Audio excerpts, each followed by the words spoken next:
Okay, I'll start with as a student around 70s. When did your interest in Sanskrit start and how? Well, actually, I was a classicist. Okay. I was a kind of insurgent classicist in the late 60s, and Sanskrit was an extension of my interest in a kind of critical appropriation of the classical past. So it was a natural progression for me. I wish it were the case that Saraswati had visited me in my dreams one night and invited me to be her lover, but that did not happen. I studied Greek and Latin at Harvard and took Sanskrit as part of my interest in classical antiquity. Saraswati's lover is a really strange image. It's just something that one doesn't associate with her. So well, that's true. Nice, that's true. So that's scandalous. I mean, normally, that's pretty scandalous. Yeah. Normally, you would think of yourself as Saraswati, as the sons of Saraswati. Yeah. She was always the maiden goddess in That's true. Yeah. So, okay, why did you, after the initial burst of interest that you had in Sanskrit, and you say you were a classicist, why did you continue to explore Sanskrit? How did that become more important in your life? It's a good question. I think partly because of the intellectual opportunities available in India and in the Indian tradition.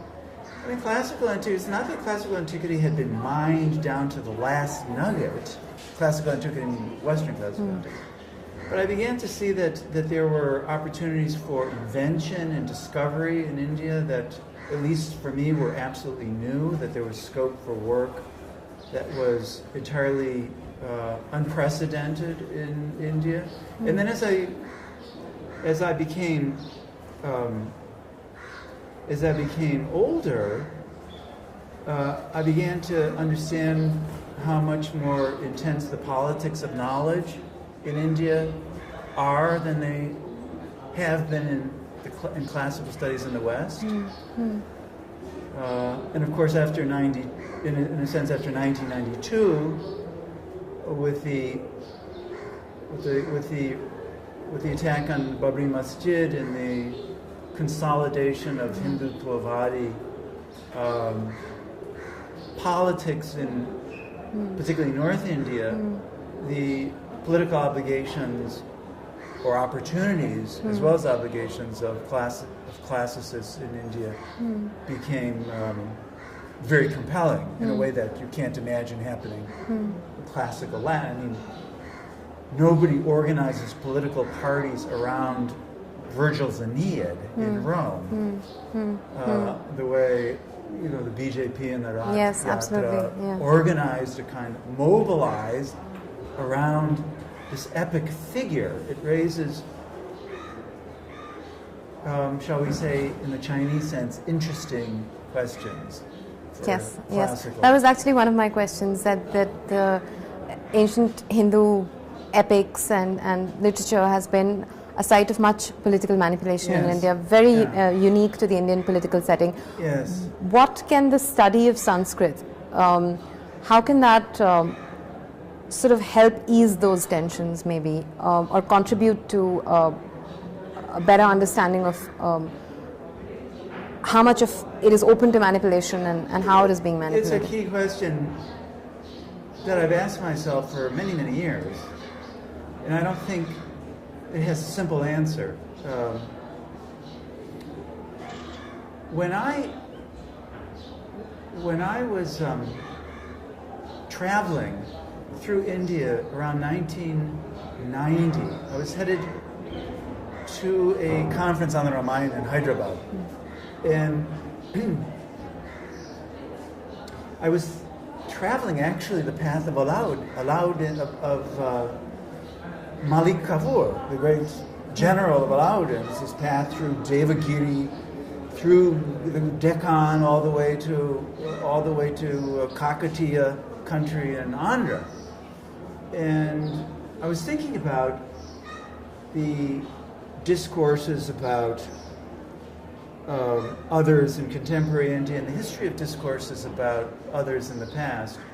And I actually wrote, I began to think, the Mahabharatha, in a way, the Indian political imagination, to the degree that you can think of it as sedimentation of mythemes, a sedimentation of mythic forms, kind of divides along two lines. The Mahabharata mytheme and the Ramayana mytheme.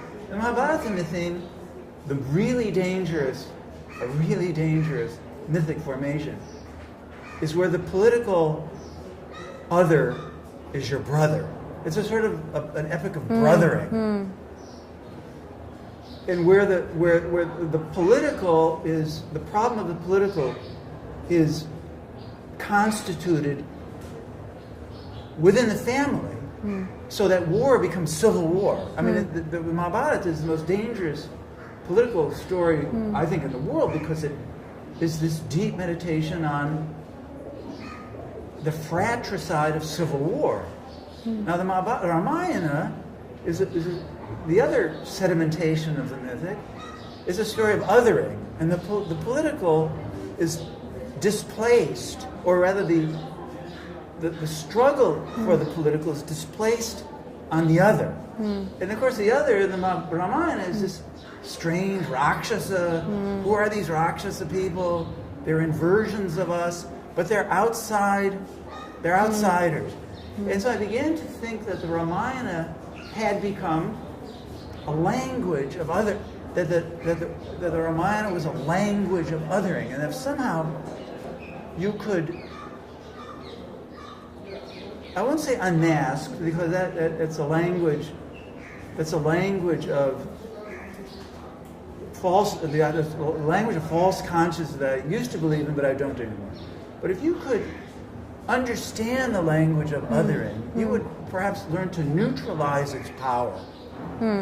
So I wrote something along those lines in the early 90s, and when the article came out, it was just that you'll remember the famous cover in India today with Advani dressed up as as Kodanda Rama, the outrage, laughing a few months before people died in Ayodhya.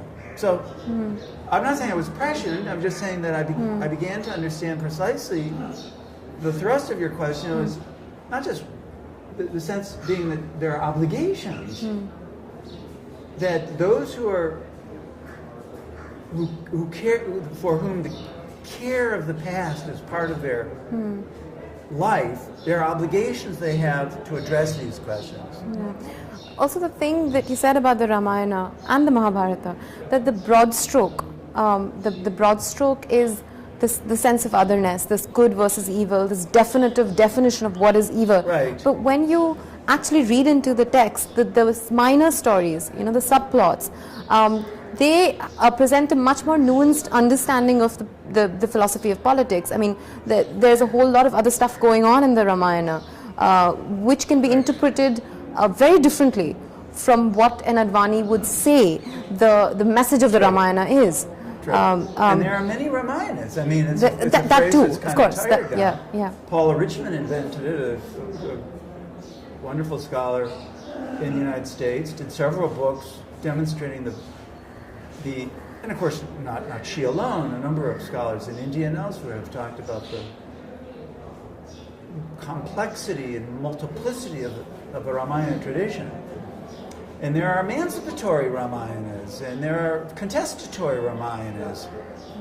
It's interesting that, and it's always been interesting to me, that while in India, caste prejudices, caste divisions, ancient rituals, they've been preserved in the way, they're a part of life in a way that perhaps is not true of any other country or civilization. But Sanskrit is sort of endangered. That's no longer a part of our lives. Yes. Do you see the danger in that? Do you that one is following a whole set of instructions from a very ancient past, laid down in a language that we no longer understand or speak or even read. Is that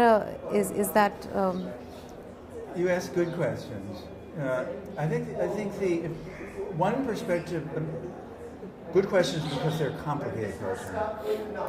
I mean, from one perspective, contemporary Hindus are situated over against Sanskrit the way Jews are situated over against Hebrew, or until recent reforms, Catholics situated over against Latin, or Russians over against Old Church Slavonic. I mean, there are certain kinds of rituals and practices and rites that are embodied in mysterious languages, part of whose aura derives from the mystery of these languages, and whose intelligibility is not necessarily consequential for these rituals and practices and rites. Now, so that's one perspective. I mean, there are a lot of Japanese Buddhists who very happily recite Sanskrit Buddhist sutras in a way that is completely unintelligible to them. And yet, and this was true in India itself. I mean, there was a long argument in India about whether the Vedic mantras really needed to be understood in order to be efficacious.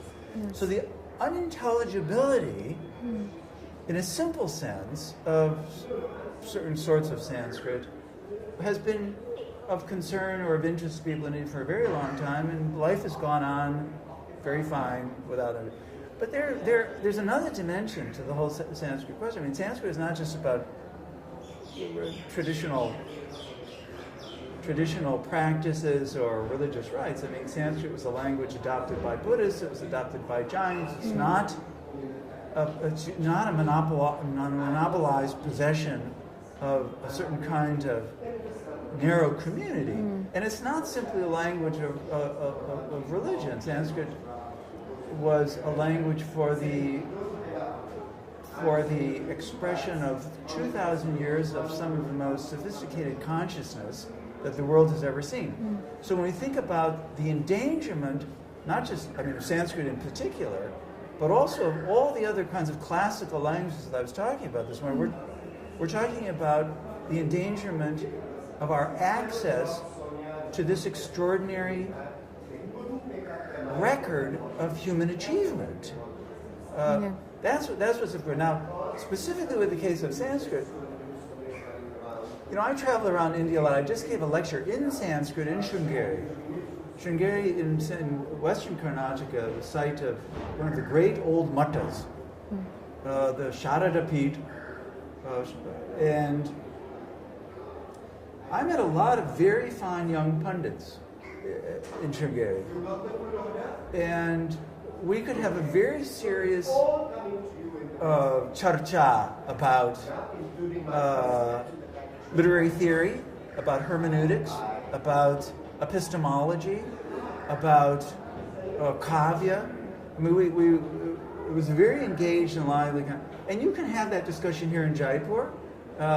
You could have that discussion in Kanchi. You could have it in Varanasi. You could have it in Pune.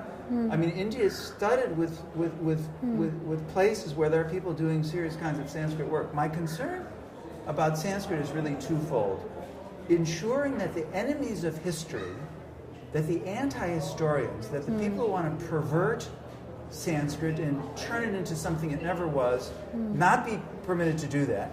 But secondly, that Sanskrit recover its traditions of creativity and of intellectual innovation.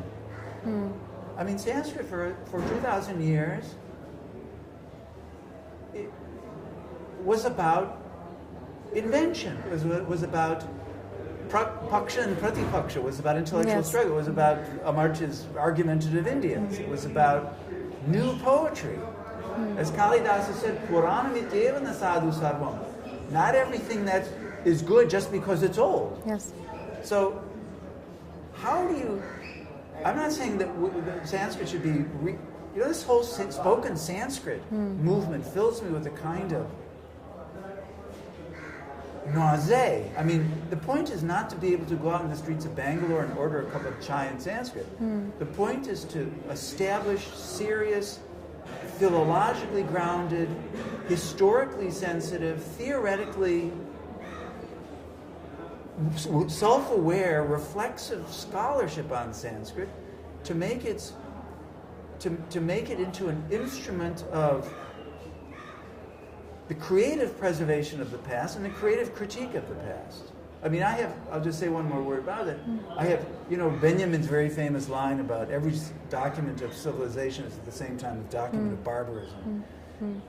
One wants to be able to care for the past in a loving way that recovers traditions that India needs and wants, that are emancipatory, egalitarian, hopeful, inspiring, empowering. There are also aspects of any tradition that are toxic with forms of social oppression and social domination. And the capacity to critique and overcome the toxins of the past has got to be part of the project of a future Sanskrit. As my late friend D.R. Nagaraj and I, one of the great Dalit, was not a Dalit, OBC activist, and a great champion of old Kannada and Sanskrit, we would often discuss, how do you overcome a tradition? You do not overcome a tradition by going around it. You overcome a tradition by going through it. Through it, yes. And this, I think, is what Dr. Ambedkar sought in his own way to do, but was never given the kind of tools that would have made him able to do it in a more effective way. So, a long answer to a tough question. There were a couple of points that I was making in my head along the way. You mentioned this thing that there was this, for a long time there was a debate about whether you needed to understand the verses you were chanting in Sanskrit. I grew up listening to this in a very Hindu Brahmin family, that words are power, they're a source of energy. That's the explanation that was given to me as a child when I asked them, why should I recite the Gayatri Mantra when I don't know what I'm saying? That they've been put together scientifically to create a certain energy that that sort of does you good. Is that something you've come across, and what would you think of an argument like this? Would you? In a way, I think energy is in the eye of the beholder, if I can put it that way. I have to tell you, I'm a very secular person, and my interest in India has always been a secular interest. This does not mean I am disrespectful of the powerful religious inducements in the Sanskrit tradition. I take very seriously the arguments that have been made in India about the nature of language. Very few cultures have thought as deeply and as creatively about the nature of language as Indians. In fact, the Indian grammatical or philological or exegetical or hermeneutical tradition, however you want to describe it, makes the rest, up until the 15th century, makes the rest of the world look like children, really. So there's a very strong argument made by very smart people that certain kinds of linguistic behavior can have consequences outside of the semantic.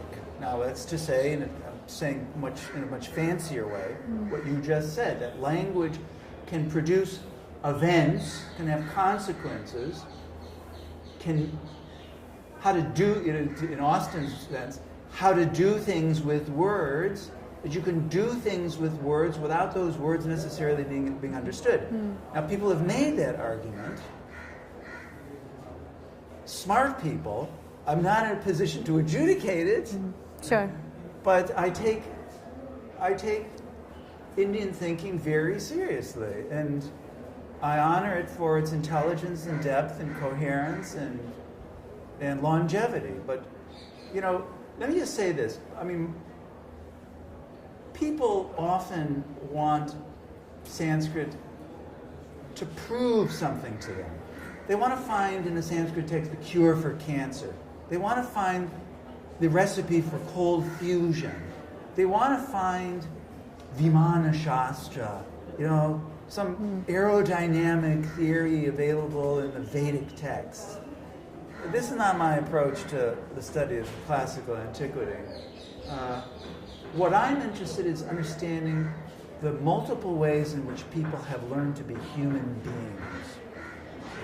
I want to understand the remarkable diversity of human consciousness. I'm not interested in whether Shabda Brahma is in some sense real and can bend spoons or realign planets.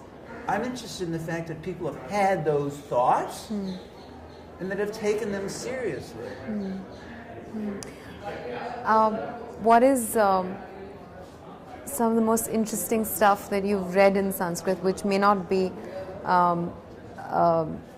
better known, besides, of course, the epics? Well, now you're pushing a very hot button. No, but that's a privilege you have. I mean, it's like talking to somebody who... The very hot button. Okay, I'll give you a name. There was a man named Bhattanayaka. Bhattanayaka, nobody knows Bhattanayaka really, a few people do.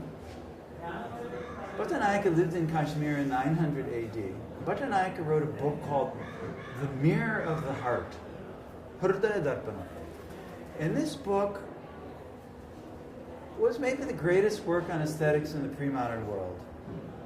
The book has disappeared. When I was thinking about Hridaya Darpana a couple of years ago in Delhi, I would have this obsessive fantasy that I could find this book, or that Bhattanayaka would visit me in a dream, or something, that I could... But the book disappeared within a century. We're almost certain of that. But why is this guy important? Well, it's a long story why he's important, but the short version is that for the first time in Indian history, he really tried to understand what does it mean to be affected by a piece of literature. What happens to you? What happens to you when you read a novel? Of course, he didn't use the word novel. But you could transfer this to contemporary media. What happens when you sit down and watch a movie? What is the actual psychological...